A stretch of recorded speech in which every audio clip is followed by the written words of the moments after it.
ne délivre ni raison ni sagesse pour me relever. Enseigne-moi mon infirmité. Est-ce que je peux avoir l'aide d'un frère pour un peu illustrer ce que nous venons de faire? J'ai besoin de quelqu'un ici? Oui, oui. Et puis, avant qu'on ne rentre là. Je vais... Oh, ouais. Bon, merci.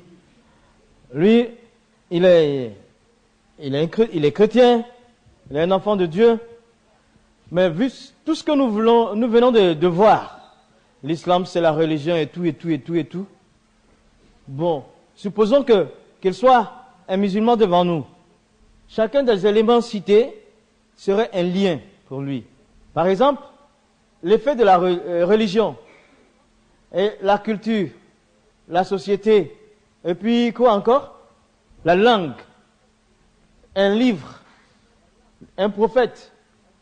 Oui, encore? La jihad. Oui, chacun des éléments que nous avons cités sont des liens qui lient le musulman. Donc quand il se trouve devant nous, nous le voyons avec tous ces liens. C'est une des raisons pour lesquelles il est difficile qu'il accepte d'un coup. Elle annonce, bon, tu es pécheur, Jésus est mort pour toi. Mais il y a le lien de la religion, il y a la culture, il y a l'esprit qui se pose, le Saint-Esprit. Tout ça, il en est lié. Alors c'est un jour, quand on va prier jusqu'à ce que le temps arrive. Et puis alors, mais quand il se tient devant nous, il se tient avec tout ça. Que le Seigneur bénisse notre frère. Il n'est pas un musulman. Que Dieu te bénisse. Asseyez-vous. Oui, merci. Ouais. Merci. Bon, nous voyons que chaque personne a un but dans la vie. Quand on n'a pas un but, on tourne en rond et ça nous est très préjudiciable. Il faut absolument avoir un but. Et nous, à un certain âge, on demande à nos enfants, quel est le but que tu te fixes? Ainsi, l'islam a un but bien précis. Clairement, ils ont un but. Et ils marchent vers ce but. Le point en haut, le but unique qu'ils ont, c'est de gagner tout le monde entier à la cause de l'islam. C'est l'objectif sacré. C'est le but qui est là. Il faut que le monde entier devienne musulman. C'est pas pour rien, ils se sont attaqués à l'œuvre de la croix, etc. Mais le but unique, c'est que toute cette planète devienne musulmane. Ils le respirent, ils vivent avec. Donc, puisque c'est un but dans leur tête qu'ils vivent avec, maintenant, la suite, c'est ce qu'il faut faire pour atteindre ce but. Alors qu'ils commencent, entre autres choses, premièrement, pour atteindre ce but, il faut gagner les chefs d'État de nos nations. Si le président est musulman, il va influencer sur les autres et ça va se passer. Chez nous, en Afrique, on a un exemple un peu, c'est typique. Le Gabon est une nation, une petite nation, mais qui évolue bien parce qu'ils ont du pétrole et tout. Mais, curieusement, cette nation en a vraiment rien à voir dans son passé, dans son background, n'a rien à voir avec l'islam. Et c'est le président qui devient musulman. C'est un peu bizarre. Même j'ai connu sa petite fille, qui est chrétienne, qui était un membre de son gouvernement, qui a dit ça, c'est lui seul, son affaire à lui, c'est son affaire. On ne sait pas comment c'est arrivé, mais c'est arrivé. Et ça parce que, il y avait l'histoire, il y avait l'OPEP avant, les choses de pétrole, et le Gabon était bien engagé. Il fallait avoir ce président africain à l'islam pour pouvoir influencer tout. Donc les démarches que nous sommes responsables de quelque chose vis-à-vis de nos chefs d'État. Nous avons la responsabilité extrême de prier pour eux.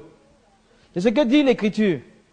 Même s'il n'est pas de notre bord politique, mais il est chef d'État. Il est chef d'État. Il est chef d'État.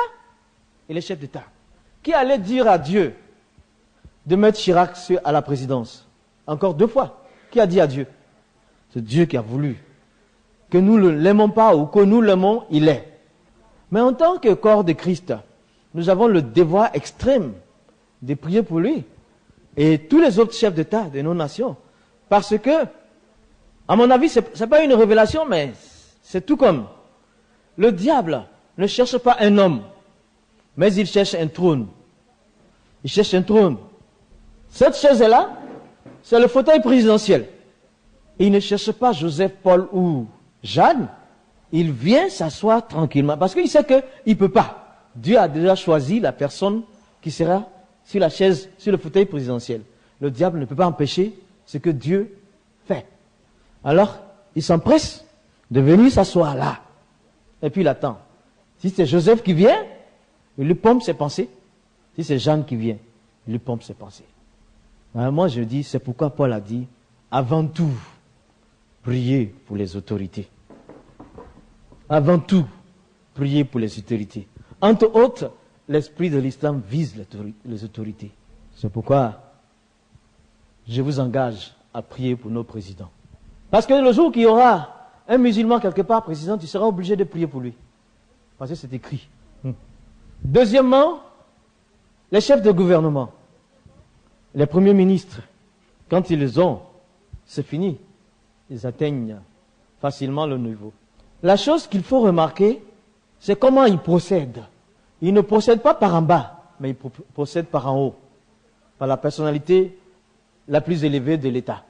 Ça démontre leur détermination, ça démontre leur courage, ça démontre leur audace et la fidélité à leur engagement. Et c'est aussi l'image d'une stratégie bien définie. Alors, après les chefs de gouvernement, les médecins, les enseignants. Dans un pays, si les enseignants sont touchés, quand ils enseigneront nos enfants, ils feront tout pour mettre un peu de leur doctrine. Vous voyez? Quand les médecins sont touchés, quand nous avons recours aux médecins, c'est que ça ne va pas. C'est que nous sommes incapables quelque part de faire quelque chose. Je n'ai jamais vu quelqu'un qui va être opéré et qui refuse de se faire anesthésier et qui dit au médecin, non, déchire par là, ou fais ceci, ou fais par là.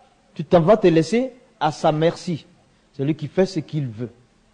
Et s'il est musulman, il peut bien travailler. Mais si tu es bien guéri, il va te témoigner sa foi. Tu n'oublieras jamais que ton opération a été faite par un musulman et qui a bien fait cette opération, qui a réussi. Et il peut influencer sur ta vie. Et le quatrième point, c'est il faut s'infiltrer dans toutes les couches sociales de la nation, de nos nations, et toucher tous ceux qui sont leaders dans ces couches sociales.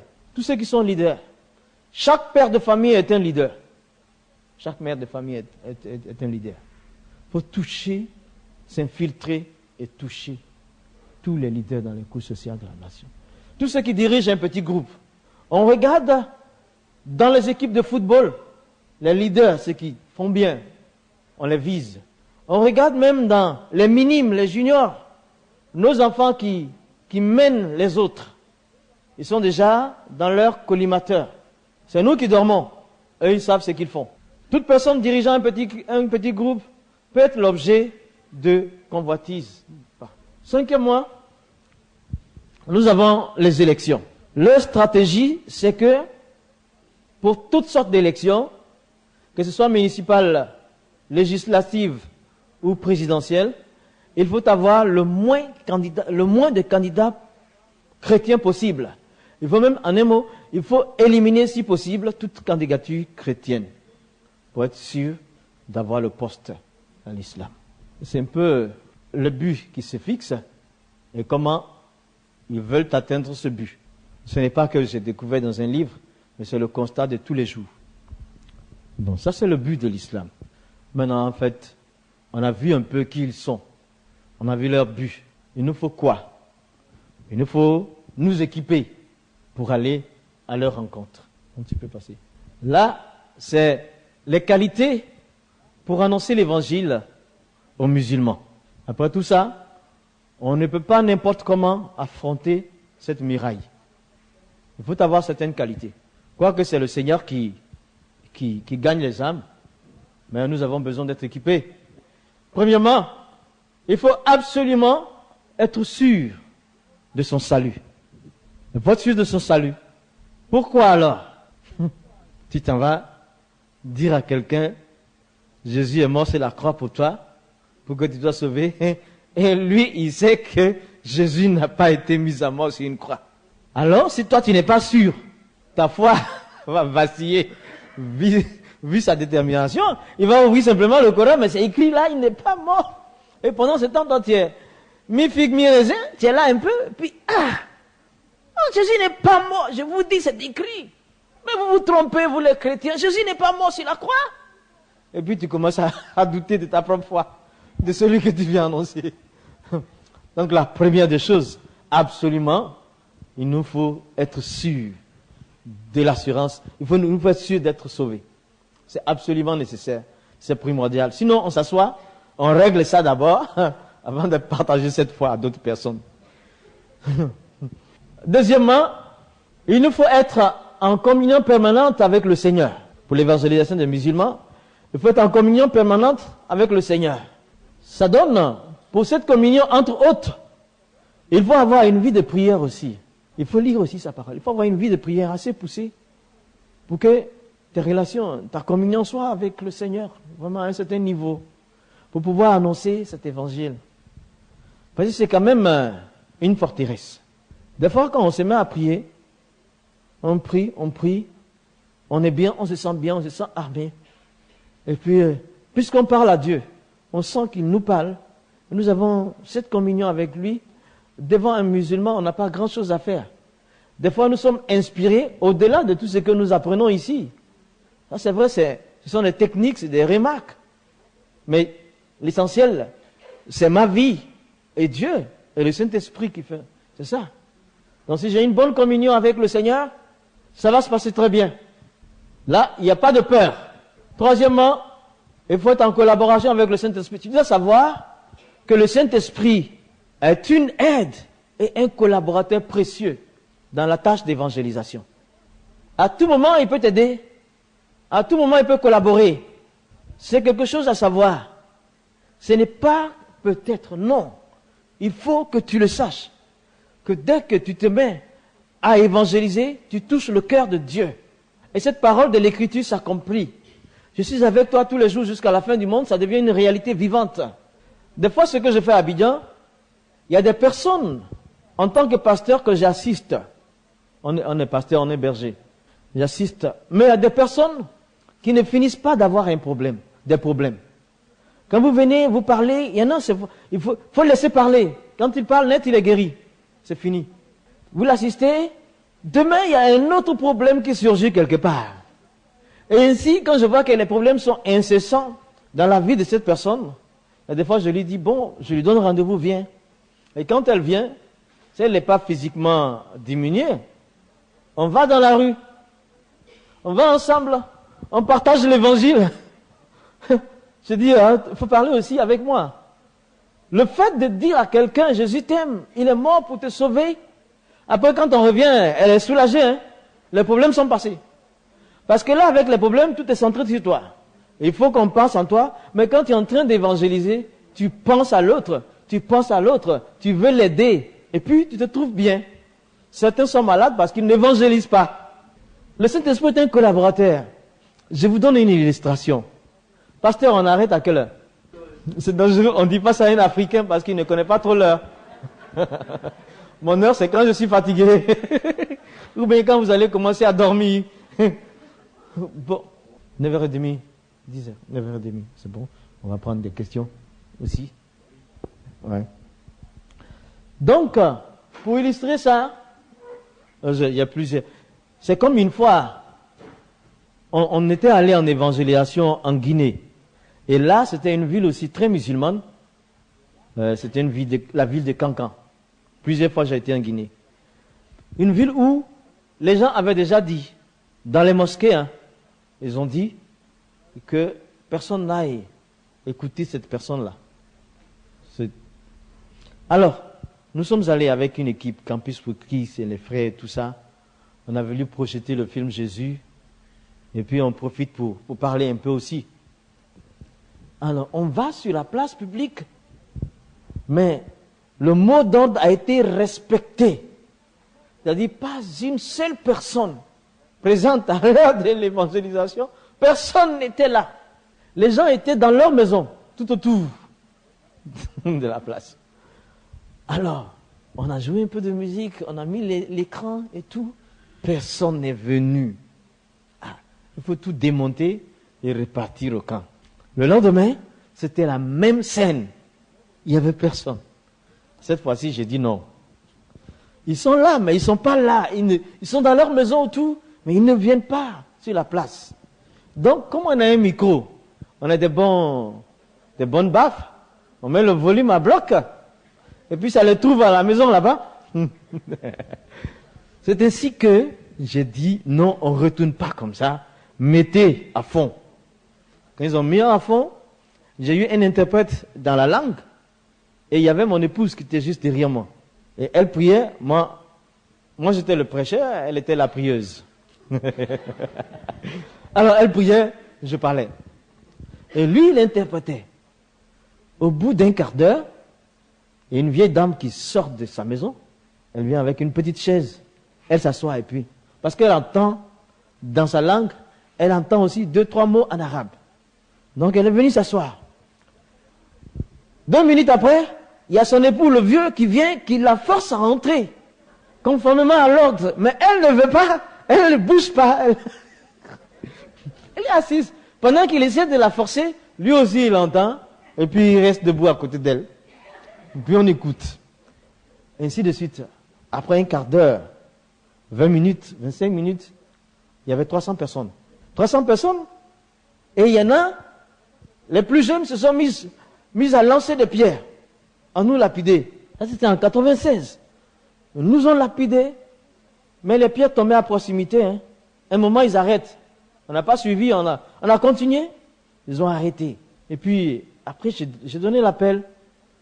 Personne n'est venu. Je dis, bon, d'accord. Moi, j'ai fini de faire ma part. Je prie et puis je m'en vais. Quand j'ai fini de prier, au moment où on voulait se déplacer, ils sont tous venus. Comme une seule personne, ces 300 personnes nous ont entourés. Le pasteur ne nous voyait plus. On était au milieu d'eux. Ils étaient là. Et habituellement, quand c'est comme ça, il lynche les gens. Il les frappe. Alors lui, il a cru que c'était fini. Il dit ça, j'ai invité quelqu'un qui va mettre en morceaux. Mais, arrivé là, ils ont commencé à nous poser. Il y a un qui m'a posé une question. Il dit, mais tu es venu nous parler là. Est-ce que c'est Mohamed on doit suivre ou bien c'est Jésus nous allons suivre? Il faut qu'on suive. Donc Dieu a changé leur mentalité à la minute. C'était une bonne question. Je lui ai dit, mais est-ce que vous pensez que je vous ai menti? Ils disent non. Je dis, donc c'est Jésus que nous devons suivre. Bon, et puis j'ai prié pour eux. Un à un, après ils se sont approchés, ils nous ont laissé partir. Je veux dire là, pendant qu'ils nous avaient entourés, il y avait qui avec nous? Dieu nous assistait de son esprit. On n'a pas eu peur. Il y a plusieurs scènes comme ça que je peux vous raconter. Mais il ne faut pas avoir peur. Il ne faut pas avoir peur. Le Saint-Esprit est ton collaborateur, est ton aide directe dans l'évangélisation du musulman. Quel que soit son engagement, sa force ou le danger physique que cela représente, l'Esprit de Dieu est toujours un collaborateur et une aide précieuse. 4e, il faut veiller sur son caractère vis-à-vis du musulman. Il faut faire un bon témoignage de sa personne. On nous dit souvent que notre vie est un évangile que nous écrivons tous les jours vis-à-vis de celui qui est en face de nous. Donc le musulman, il est très important pour lui. Quand il sait que tu as un bon comportement, il est déjà ouvert à toute communication. Il sait que tu traites bien ta famille, tu fréquentes des gens bien. En tout cas, un bon comportement est déjà un signe d'approche pour les musulmans. Et ça ouvre les portes. Ils disent, ah, ce monsieur-là, vraiment il est bien. Mais c'est son histoire de Jésus-là qui est gênant. Tu pourras lui dire, mais c'est à cause de Jésus aussi que je suis comme ça un jour. 5. Il faut surtout intercéder pour le salut des âmes. Pour le salut des âmes musulmanes. Il faut aussi prier pour qu'ils soient sauvés. Vous voyez, on ne commence pas, on n'a pas besoin de commencer tout de suite par aller dans la rue. On peut rester dans sa chambre un moment et adresser à Dieu une prière en faveur de ce peuple-là. Intercéder, demander au Seigneur de les toucher. C'est déjà une grande partie. C'est merveilleux. Ce qui n'est pas bon, c'est de les ignorer, de les laisser. Mais si nous commençons à prier pour eux, 1, 2, 3 personnes, chacun chez lui, prie pour eux, il y a déjà quelque chose qui va se faire de façon... Le Saint-Esprit agit. C'est lui seul qui détient le secret de la conversion. Nous ne sommes pas envoyés pour convertir quelqu'un. Nous ne pouvons pas convertir quelqu'un. Nos propres enfants, nous ne pouvons pas changer leur caractère. On ne peut que leur dire et prier, leur montrer le droit chemin. À plus forte raison, une âme que Dieu a créée, nous allons de nous-mêmes l'amener dans le droit chemin, nous ne pouvons pas. Ne vous faites pas d'illusions. Nous avons le message de communiquer. Alors, prions. Il faut prier pour les âmes. Prier. Dans les années, en 90, il s'est passé comme un miracle. Tous les vendredis, pendant qu'ils sont dans leur mosquée, nous étions en train de prier. On prie, et nos prières sont aussi celles-ci. Nous voulons voir la transformation des mosquées en lieu de culte au nom de Jésus. Nous voulons voir les écoles coraniques transformées en écoles bibliques. Nous voulons voir les imams devenir des pasteurs. Voilà. Des choses comme ça, on prie. Et puis, dans l'année, il y a une dizaine de personnes, sans qu'on aille leur dire Jésus est Seigneur, ont marché et sont venus dans l'église d'elles-mêmes, les unes après les autres, pour dire non, je suis fatigué d'islam, je vais essayer avec Jésus. Je suis fatigué de l'islam, je vais essayer avec Jésus. Il y a un même, c'était un peu... Lui, il passait devant notre église. Et il est rentré. Il a demandé à rencontrer le pasteur. Et c'était moi. Je suis venu. Il s'est présenté, je lui ai dit mon nom. Je lui ai dit Moussa Koné. Il dit quoi? Moi, il était dans une ville du Nord. Et il est venu voir son oncle. Et puis, il a manqué son oncle, il n'avait pas de transport pour retourner. Donc, quand il a vu que c'était une église, les chrétiens, ils sont très gentils, vont certainement me donner l'argent. Et puis, il rentre. Alors, mais le nom de ce pasteur, il connaît bien. Parce qu'il avait reçu ma cassette. Et quand il a fini d'écouter, il l'a mise à terre, il a écrasé, il a cassé la cassette en morceaux. Il m'a bien insulté et tout. Mais aujourd'hui, quand il était là devant moi. Je lui ai dit mon nom, je n'ai pas compris sa réaction. Il dit, ah! Il a baissé la tête et puis m'a raconté l'histoire. Bon, bien sûr, j'étais prêt à lui payer son transport. Mais l'évangile que je lui ai donné là, c'était pour sa conversion. Il a accepté le Seigneur. Il est resté 3 semaines avec nous avant de retourner. Et je l'ai recommandé à une église. Il y a des situations qui se passent. Prions, prions. Il faut prier pour l'islam. Il faut prier pour le musulman. Il faut prier pour son salut. Chez vous, en famille, vous pouvez le faire. Peut-être 2, 3, 4, 5 minutes. Il n'y a rien à forcer. Ça ne va pas déranger votre programme. 6e, il faut connaître sa Bible.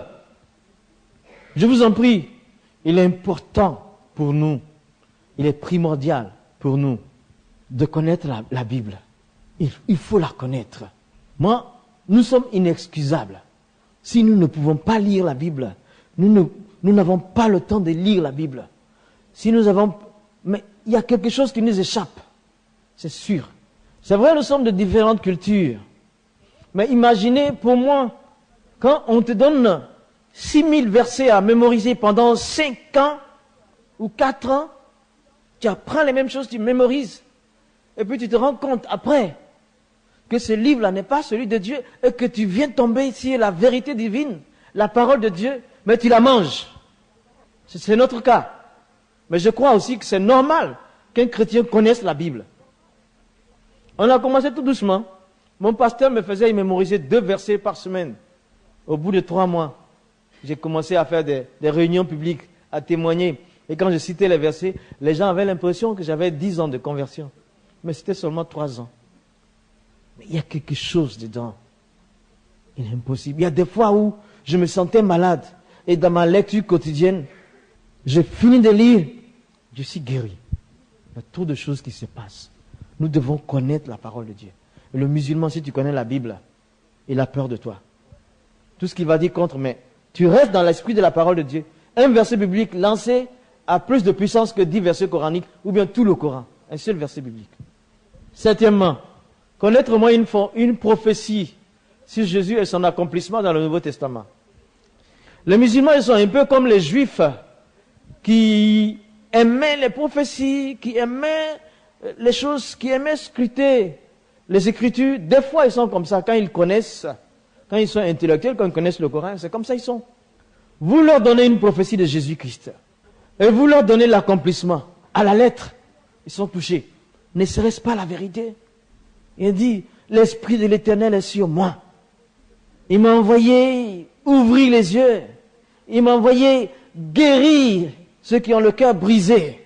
Tu dis ça, c'est Isaïe 61. Attends mon frère, je vais te montrer. Tu prends Luc 4. À partir du verset 16, Jésus a répété. Et ensuite, il a dit, aujourd'hui, cette parole s'accomplit. Ça les touche. Ça les touche. Il faut qu'on connaisse notre Bible. Il faut la connaître. Il faut aussi, entre autres, connaître une prophétie. Le point 8, il est très important comme les autres, mais un peu plus. Je vais attirer votre attention. Si vous évangélisez les musulmans, étant mariés, il faut que spirituellement vous soyez en accord avec votre épouse ou votre époux. Si les deux sont chrétiens, bien sûr. Ça veut dire que vous puissiez aussi prier ensemble. Monsieur et madame doivent prier ensemble. Chacun à son heure, se lève et prie, c'est bon. Mais trouvez 5 minutes pour que vous asseyez, vous accordez sur un sujet et vous priez ensemble. Ce n'est pas la peine d'aller voir un révérend prophète docteur parce que Dieu va vous exaucer là. Les titres ne sont pas importants. Si je suis en accord avec ma femme pour prier pour les musulmans ou autre chose, Dieu exauce, plus que j'aille voir un grand prophète, que je lui demande, révérend prophète, je sais pas, qu'est-ce que le Seigneur a dit ce soir? Ce sont des histoires. On n'est plus à ce temps de consultation là. Nous avons tous le Saint-Esprit. Ce sont ceux-là. La parole de Dieu est là. Moi aussi, je suis charismatique. Mais je sais que Dieu nous parle dans sa parole. Ce n'est pas la peine d'aller voir un prophète dire, qu'est-ce que le Seigneur vous dit pour moi? Laissons tomber ça. C'est pas bon. Il faut être en communion avec sa femme. Pourquoi? Parce que l'esprit de l'islam a tendance à s'attaquer au foyer. Des fois, vous allez évangéliser, vous revenez, l'enfant est malade. Pourquoi ça? Parce que il y a un arrière-plan à cette situation. Le prophète de l'islam, Mohammed, à Médine, il a eu affaire aux Juifs. Vous savez, les Juifs sont aussi têtus. Les Arabes sont durs, les Juifs sont durs. Ça, c'est leur affaire entre eux depuis plusieurs années. On n'entre pas dedans. Dieu sait comment il les a créés tous les deux.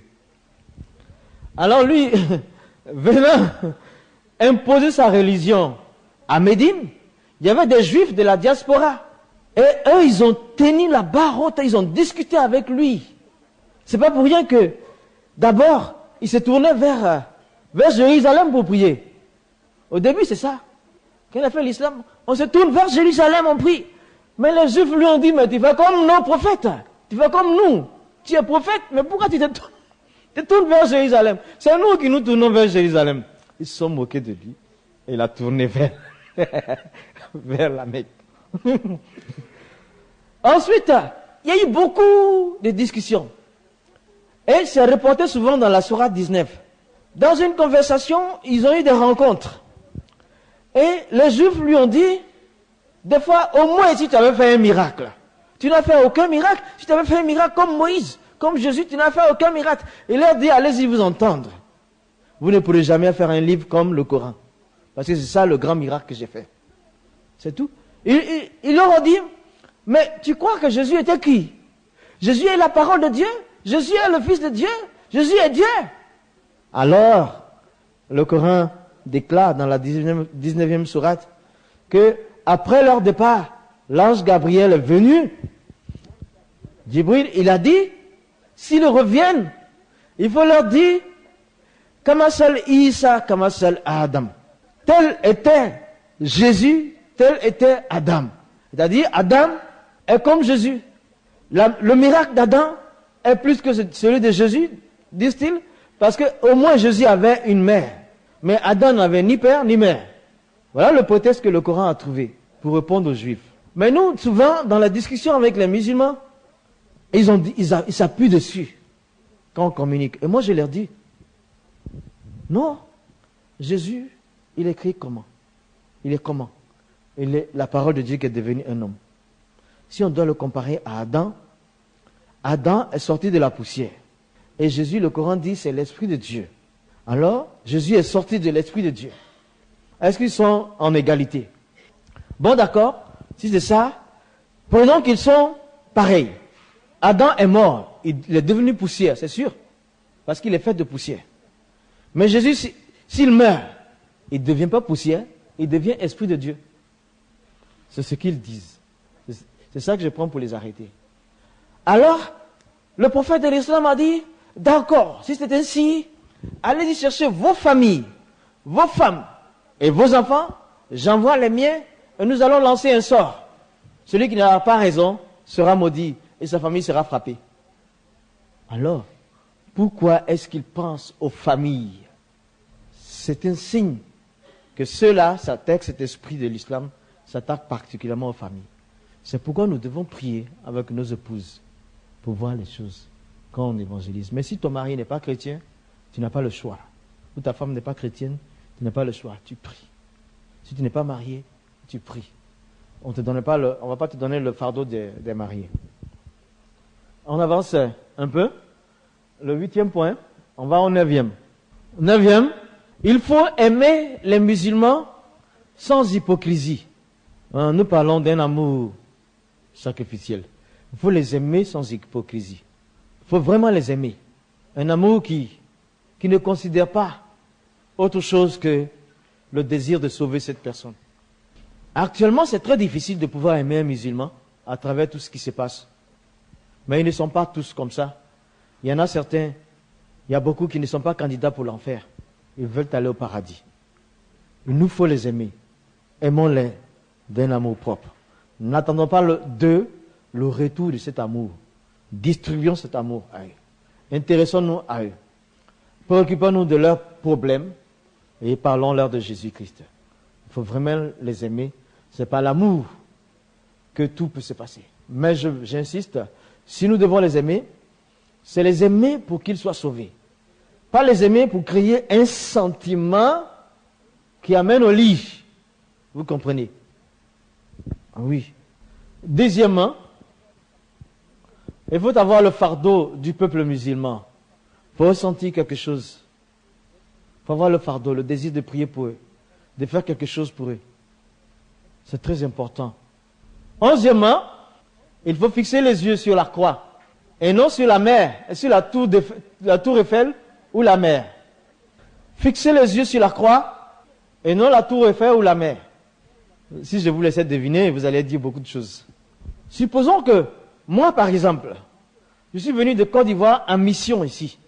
Et je me trouve, au lieu de me trouver là à enseigner, dès que j'arrive à Paris, on m'a parlé de la tour Eiffel, je vis à la télé, j'ai vu dans les journaux, je m'avais regardé la tour Eiffel. Je fais du tourisme et j'oublie la mission. Il y a beaucoup qui le font. Il y a beaucoup qui le font. Quand ils passent de l'autre côté, ils arrivent ici. Nos frères africains, des fois, ils font autre chose que ce pourquoi ils sont venus en mission. Je connais beaucoup quelques pasteurs chez nous. Ils sont allés aux États-Unis, ils ont dit à leurs femmes, juste le temps de faire 2-3 mois, et je t'envoie chercher. Ils sont restés 7 ans. Ils ont laissé leur famille. Quand on passe de l'autre côté, il ne faut pas regarder, il ne faut pas faire autre chose, mais concentre-toi sur l'œuvre de la croix. J'ai vu aussi certains missionnaires qui sont allés en Afrique, mais qui sont devenus des vrais businessmen, des hommes d'affaires. Des conteneurs sont chargés, des rapports sont envoyés, des photos sont prises, mais au fait pour ne rien faire, sauf l'essentiel. Gardons-nous de faire autre chose que lever les yeux sur la croix, au lieu de faire autre chose, pour dévier notre appel missionnaire. 12e, il nous faut être vraiment engagés. Dans l'engagement, on a vu un peu à quoi ressemble l'engagement des musulmans. Mais nous pouvons mieux faire. On ne nous envoie pas pour tuer quelqu'un, mais on nous envoie pour libérer quelqu'un. C'est différent. Et il faut s'engager, soit à donner son argent pour envoyer des gens, pour aider des gens à faire de l'œuvre sociale ou à aller évangéliser les musulmans. Ou bien, il faut soi-même aller le faire. Ce sera bon. Sinon, rechercher des hommes ou des fonds, c'est pas difficile. Vous êtes en connexion, vous savez que ça c'est bon pour le ministère. Vous savez que celui-ci il est bien, il a assez d'argent, il est chrétien, il est engagé dans sa foi chrétienne. Tu peux l'aider dans le secteur de l'islam. Il faut aussi investir pour l'évangélisation des musulmans. Rien qu'un conseil aux frères pour dire que ça aussi c'est un secteur qui est difficile. Donne un peu de ton argent là-bas aussi. C'est bien possible. Et puis, on voit quelqu'un, on peut aussi l'encourager, soit à lui-même aller évangéliser, ou à former un groupe de prière pour intercéder. Tout ça n'est pas inutile. C'est le tout combiné qui donne la victoire. Au dé, il faut prier pour cette vision. Il faut prier que Dieu protège tous ceux qui sont dans cette vision. Vous êtes ici, moi je suis en Côte d'Ivoire. Il y a plusieurs dangers. On est en train de tourner. Vous m'avez vu. Mais il vous suffirait seulement de dire quelques mots à Dieu concernant la vision que Dieu nous a donnée, que nous sommes en train d'appliquer pour qu'on puisse être sauvé d'un danger immédiat. Juste quelques mots. C'est ça.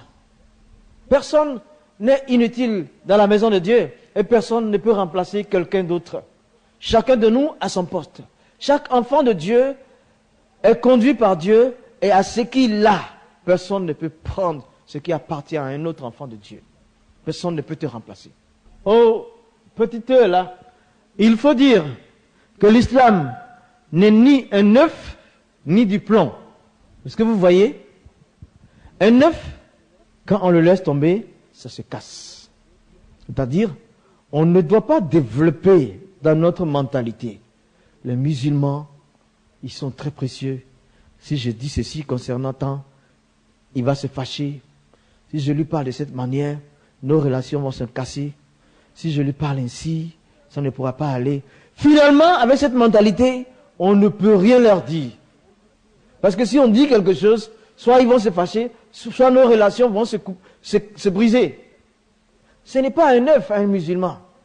Mais de l'autre côté, on pense aussi que c'est du plomb. Ah, ils sont trop forts. Ils sont terribles. Ils n'hésiteraient pas à m'exterminer. Toute ma famille. Ils vont m'envoyer des menaces. J'ai eu un précédent psychologique. Cela m'a amené quelque part. Non, c'est pas du plomb. Il y a le juste milieu que nous pouvons avoir. C'est des hommes comme nous, des femmes comme nous. Même quand ils sont des rois, ils ne sont rien que sans os et chair. Et sans le Saint-Esprit. Jamais. L'une de leurs méthodes, c'est l'intimidation. Effrayer, bombarder. Et puis tout le monde tremble. Et ils avancent tranquillement. Ils font l'ascension tranquille. Ils grimpent tranquillement. Ils se positionnent tranquillement. Ils possèdent les lieux tranquillement. Il suffit, quand on commence à remuer, ils font un dégât là, et puis on reste tranquille. C'est pas ça. Non, ils ne sont rien. Le musulman n'est qu'un être humain qui est assujetti à un esprit qui le rend esclave et qui l'empêche de se donner à Jésus-Christ jusqu'à ce qu'on lui communique l'évangile pour que Dieu fasse le reste. Retenez ça bien. N'ayons pas peur. Ne craignons rien. Que l'on soit libéral, que l'on soit révolutionnaire, ce n'est rien. Ou qu'on soit traditionnel, conservateur, ce n'est rien. Ce n'est qu'un esprit. Et nous avons le plus fort de tous les esprits. L'unique bon esprit, le Saint-Esprit, se trouve avec nous. Et au 13, il est écrit, il ne faut pas argumenter avec les musulmans, mais donner son témoignage. Ne discutez pas avec eux. Hier, quand j'ai compris que le frère, l'Algérien, il voulait des discussions, j'ai dit ce que j'avais à lui dire. Et puis je l'ai félicité d'être resté assis jusqu'à la fin de la réunion. Que moi j'avais fini, j'avais atteint mon objectif. Ça vaut mieux qu'ils partent avec ça. Parce que si vous discutez avec eux, c'est en eux qu'il y a la colère. Votre Dieu, notre Dieu ne nous permet pas de les attaquer physiquement. Il va t'insulter, tu n'as pas le droit de le frapper. Mais lui, il a le droit de te frapper. Il a le droit de s'énerver. Vous n'êtes pas les mêmes. Ça n'avance en rien. Les affaires, il ne faut pas discuter. Même s'il pense qu'il a eu le dessus en discutant. Vous voyez, l'Église a commis une grave erreur. Les serviteurs de Dieu. Il y a un monsieur qui est en Afrique du Sud qu'on appelle, comment dire ça? On l'appelle Ahmed Didad. Je ne sais pas qui a entendu parler de lui. Voilà. Ce monsieur, il est le président de la propagation de l'islam. C'est lui qui a fait des livrets. Il allait directement contre la foi chrétienne. Il a déclaré la crucifixion est une fiction et non pas une réalité. Cet homme, il a poussé là-bas au point d'avoir des débats avec des serviteurs de Dieu comme Jimmy Swaggart ou d'autres serviteurs de Dieu. Et souvent, quand vous parlez aux musulmans, ils vous disent, mais attends, on va voir une cachette ensemble. Voici Ahmed Didat qui est en train de discuter, faire un débat avec le révérend Jimmy Swaggart. Les musulmans en sont fiers. Et le fait de discuter avec des hommes de Dieu l'a rendu populaire. Et ça, on l'a lui-même, on a fait sa publicité. Il ne faut pas discuter. Il ne faut pas discuter, mais il faut communiquer l'évangile. Chez nous, il y a quelque chose qui s'est passé. C'est que dans l'église Assemblée de Dieu de Boaké, il y avait un assistant pasteur. Il était le second pasteur de cette église Bethel, qui était une grande église. Ils avaient 3 cultes dans la journée, 2 ou 3 cultes. Et ce monsieur, il est devenu musulman. Et comment ça? Il est devenu musulman parce que il suivait quelqu'un d'autre. Il assistait une âme. Il a fini par laisser sa femme et il est allé avec cette femme. Et quand l'église l'a su, on l'a interpellé. Et puisqu'il était très fort et très éloquent, il drainait la foule, il a résisté à l'appel de se repentir. Et comme c'était un peu plus, il est allé chez les musulmans. Et un jour, je donnais une conférence à l'université de Boaké sur le Coran et la Bible. Il y a un étudiant musulman qui s'est levé et il a dit, bon, monsieur le pasteur connaît, est-ce que vous voulez faire un débat avec un pasteur aussi qui est devenu imam? J'ai demandé son nom et ils ont dit son nom. Et je savais que c'était lui. Il s'appelle Ibrahim. Dans l'islam, on l'appelait Ibrahim. J'ai dit, moi je ne fais pas de débat avec lui. Alors ils disent, mais pourquoi? J'ai dit, écoutez, si vous allez dans tel quartier, vous allez trouver mon oncle. Il est encore imam de ce quartier. Mon père était décédé. Vous lui demanderez, qu'est-ce que Moussa a fait dans l'islam avant de sortir? Il va seulement vous dire que il a lui-même décidé de s'en aller. Mais pas autre chose. Mais ce monsieur-là, Ibrahim là, allez-y à Boaké dans l'église Bethel. Vous demandez au pasteur principal là-bas, qu'est-ce que ce monsieur a fait avant de quitter l'église? Ils vont vous dire qu'il a abandonné sa femme et il a fait une grossesse avec une autre femme. On l'a interpellé et puis il allait chez vous. Donc vous êtes une grosse poubelle qui recueillait les déchets de l'église. Et moi, je n'ai pas besoin de discuter avec vous. Vous êtes une grosse poubelle. Vous recueillez les déchets de l'église. Lui, on le met sous discipline. Il ne veut pas, il va chez vous. Vous lui donnez villa, voiture et une autre femme encore. Et vous l'accueillez, il devient un prophète pour vous. Vous êtes une grosse poubelle qui recueille les déchets de l'église. Le débat était clos. On ne discute pas avec les gens. Voilà, il y a la référence. Oh oui. On va s'arrêter là aujourd'hui pour voir un peu. Depuis ce matin, j'ai beaucoup parlé. J'aimerais savoir si vous avez des questions dans tout ce qu'on a vu là. Mais après ça, ce qui suit, on a vu qu'est-ce que l'islam, on a vu le but, on a vu les qualités qu'il nous faut. Ce qui suit, c'est comment approcher le musulman et comment lui communiquer l'évangile. Ça, c'est pour demain. Et après sa réaction, nous allons voir comment nous pouvons le contrecarrer. Mais entre-temps, je suis ouvert. Je vais vous entendre aussi. Merci d'avoir écouté ce long discours. Pas de questions. Mais on réfléchit. Comment approcher les musulmans? Nous parlons ici d'une approche efficace qui puisse nous permettre de communiquer l'évangile. Ce n'est pas pour l'approcher physiquement pour dire je suis près de lui, mais l'approcher pour qu'il soit prêt à nous écouter. Il y a quelques éléments qu'il nous faut. Il y a une manière de le faire. Une approche efficace, à mon avis, commence premièrement par comprendre la culture de l'islam. Tout à l'heure, quand je disais qu'est-ce que l'islam, j'ai dit l'islam est une culture. Et si nous voulons efficacement les approcher, il nous faut comprendre un peu, avoir une idée de cette culture musulmane. Par exemple, vous n'inviterez pas un musulman à table, parce qu'on peut les inviter. Dans l'islam, il est possible qu'il réponde à nos invitations. On peut manger avec des chrétiens. On ne va pas inviter un musulman et avoir un vin blanc ou rouge à table. Même en bon français.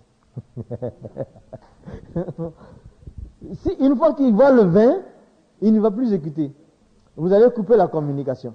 Pour cette heure-là, laisser un peu de côté. Et c'est comme aussi, quand on va dans le lieu de prière d'un musulman, on n'irait pas avec des chaussures comme ça. Il faut peut-être enlever les chaussures, ça fait partie de la culture.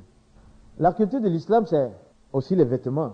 Aussi, une facette de cette culture, même le porc, les saucissons, à table, non. Ils ne vont pas accepter. Il va être dans un état où, c'est pas pour s'énerver, mais ça va avoir un blocage de communication entre eux.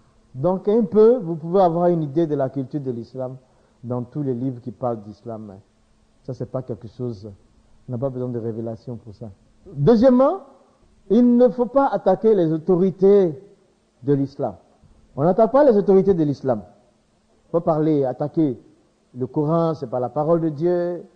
Votre prophète avait 9 ou 13 femmes, c'était un faux prophète, ou bien le pèlerinage à la Mecque. N'attaquez pas tout cela.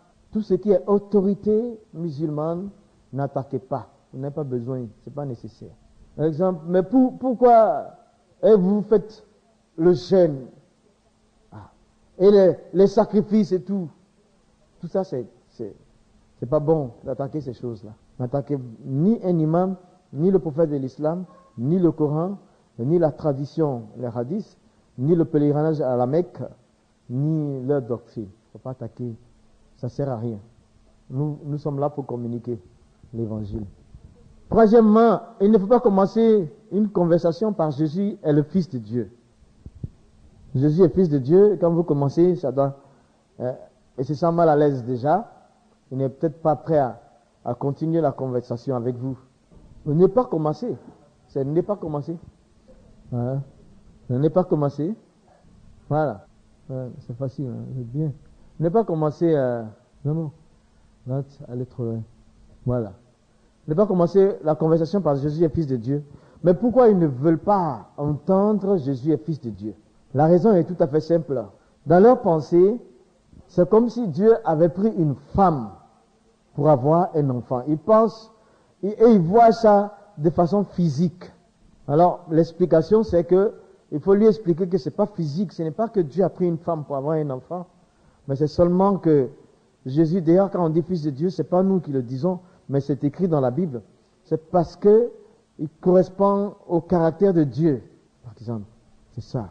Une fois, j'ai parlé avec un musulman de ça, il m'avait posé la question, pourquoi vous dites Jésus est Fils de Dieu? Alors, au moment précis, il y a un de ces enfants qui jouait au football, là, il a shooté une balle qui allait atteindre la télévision qu'il a renversée. Et sa mère qui était énervée a crié, fils de Satan. Non, je n'ai rien dit. Quand la famille était tranquillisée, je lui ai donné l'exemple. Il dit, tu vois, l'enfant il a mal agi. Ta femme était tellement énervée parce que la télévision là, elle coûte cher. Et puis c'est pas au salon qu'on joue au football. L'enfant a mal agi. Mais elle était tellement fâchée qu'elle a dit, mais espèce de fils de Satan. Mais pourquoi l'a-t-elle dit? Est-ce à cause du caractère de l'enfant? Ou bien c'est Satan qui est venu avec elle pour que l'enfant là vienne? Là aussi le débat était clos. J'ai dit c'est la même chose. À cause du caractère de Jésus, son caractère c'est le caractère de Dieu.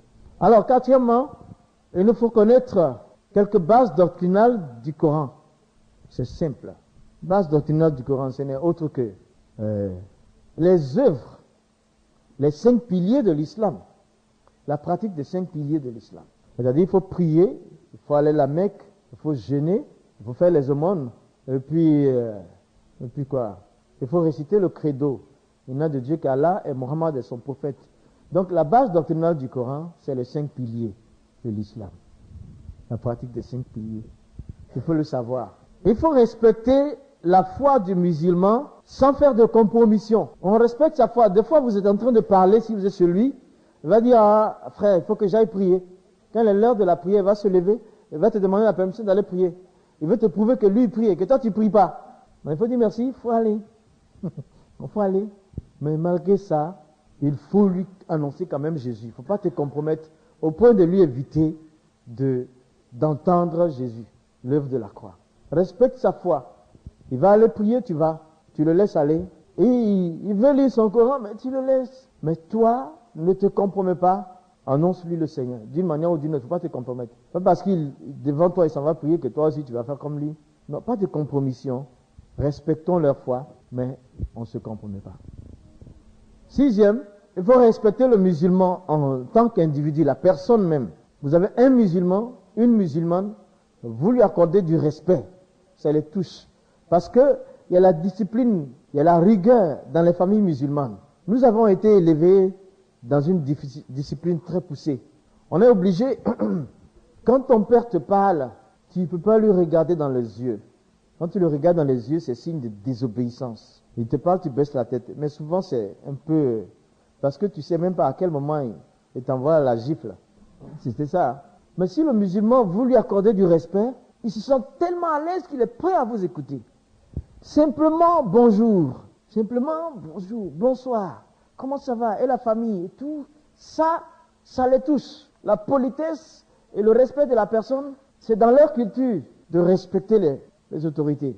Donc, il sera déjà prêt à vous écouter.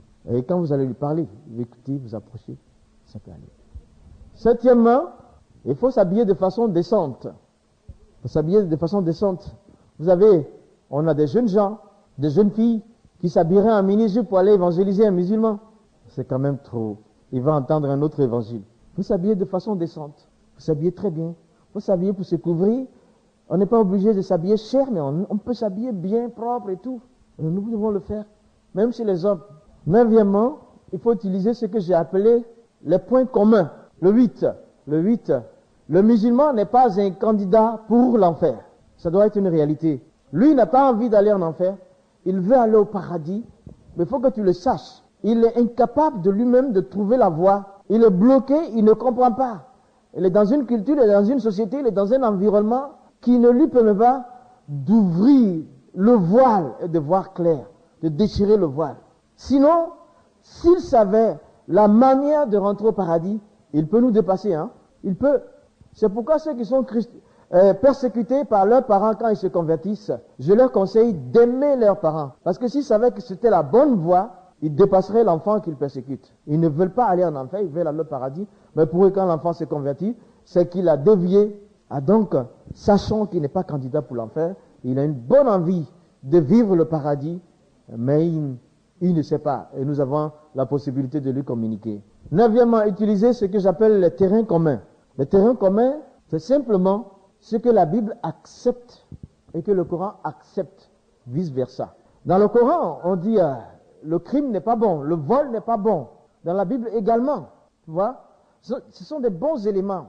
La prostitution et tout, le Coran dit non, la Bible dit non. Ce sont des éléments d'approche. Je peux voir Abdallah, puis je dis vraiment, dans ce temps-là, il y a trop de crimes dans le pays. Il y a des assassinats. Nous faisons ça, nous les hommes.